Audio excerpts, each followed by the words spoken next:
ગાંધીનગરમાં મુખ્યમંત્રી નિવાસસ્થાન બહાર ગઈકાલે કોંગ્રેસના કાર્યકરો દ્વારા યોજાયેલા ઉગ્ર વિરોધ પ્રદર્શન દરમિયાન પોલીસ દ્વારા અટકાયતની કામગીરી હાથ ધરવામાં આવી હતી। આ દરમિયાન ધક્કામુક્કીમાં ગાંધીનગર શહેર કોંગ્રેસ પ્રમુખ અરવિંદસિંહ સોલંકી નીચે પડી જતા તેમને શરીરના વિવિધ ભાગોમાં ગંભીર ઈજાઓ પહોંચી હતી। ઘટના બાદ સારવાર અને રિકવરી મેળવ્યા પછી અરવિંદસિંહ સોલંકીએ પ્રથમ વખત પોતાની પ્રતિક્રિયા આપતા બનાવ અંગે વિગતો જણાવી હતી।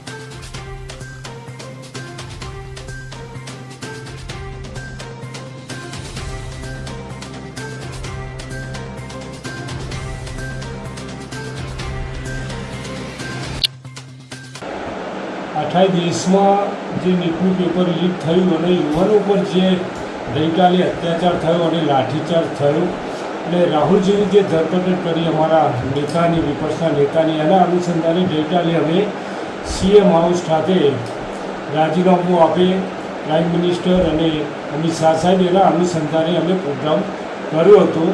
એ પ્રોગ્રામમાં અમે જે પ્રોગ્રામ કર્યો અને ત્યાં જે ધક્કામુક્કી થઈ અને આ જે અત્યાચાર કરી રહી છે, તાનાશાહી સરકાર ભાજપ જે અત્યાચાર કરી રહી છે, આ દેશનું ભવિષ્ય, આ દેશના યુવાનો જે બેરોજગાર યુવાનો પોતાના ન્યાય માટે જે લડી રહ્યા છે, તો આ ભાજપની તાનાશાહી હિટલરશાહી સરકાર એમને ન્યાય આપવાને બદલે લાઠીચાર્જ આપી રહી છે।